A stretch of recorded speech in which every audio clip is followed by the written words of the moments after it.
കണ്ണൂർ മട്ടന്നൂർ പാലോട്ട് പള്ളിയിൽ കാർ നിയന്ത്രണം വിട്ട പോസ്റ്റിലിടിച്ച് അപകടം. പുലർച്ചെ 2 മണിയോടെയാണ് അപകടമുണ്ടാകുന്നത്. കാറിലുണ്ടായിരുന്ന 2 പേരുടെ നില ഗുരുതരം. ഫയർഫോഴ്സും നാട്ടുകാരും ചേർന്നാണ് അപകടത്തിൽപ്പെട്ടവരെ പുറത്തെടുത്തത്. വിവരങ്ങളുമായി സന്തോഷ് കൂടിച്ചേരുന്നു. സന്തോഷ്, എങ്ങനെയാണ് ഈ അപകടം സംഭവിക്കുന്നത്? ഇപ്പോൾ ചികിത്സയിൽ കഴിയുന്നവരുടെ ആരോഗ്യനിലയിൽ എന്തെങ്കിലും പുരോഗതിയുണ്ടോ? വിവരങ്ങൾ.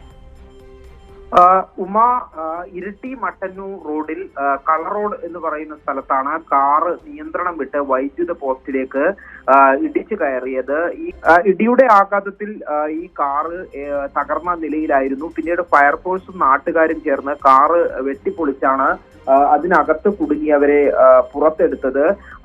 2 പേർക്ക് ഇതിൽ ഗുരുതരമായി പരിക്കേറ്റിട്ടുണ്ട്. ഒരാളുടെ നില അതീവ ഗുരുതരമാണ്. 25 വയസ്സ് പ്രായമുള്ള യുവാക്കളാണ് ഈ കാറിൽ ഉണ്ടായിരുന്നത്. 3 പേരാണ് കാറിൽ ഉണ്ടായിരുന്നത്. പരിക്കേറ്റ ഇവരെ കണ്ണൂരിലെ സ്വകാര്യ ആശുപത്രിയിൽ പ്രവേശിപ്പിച്ചിരിക്കുകയാണ്. ഇരിട്ടി ഭാഗത്ത് നിന്ന് കൂത്തുപറമ്പിലേക്ക് പോവുകയായിരുന്ന കാറാണ് അപകടത്തിൽ പെട്ടത്. ഇപ്പോൾ ഏറ്റവും ഒടുവിലായി നമുക്ക് ലഭിക്കുന്ന വിവരമനുസരിച്ച് അതീവ ഗുരുതരാവസ്ഥയിലായിരുന്ന ഒരു യുവാവിന്റെ മരണം സംഭവിച്ചിട്ടുണ്ട് എന്നുള്ളതാണ്.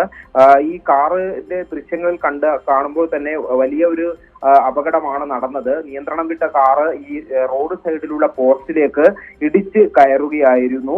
അതിൽ ഈ അകത്ത് കുടുങ്ങിയവരെ ഏറെ പ്രയാസപ്പെട്ടാണ് ഈ പുറത്തെടുത്ത് ആശുപത്രിയിൽ എത്തിച്ചത്. ഉമ, ശരി, സന്തോഷാണ് വിവരങ്ങളുമായി ചേർന്നത്.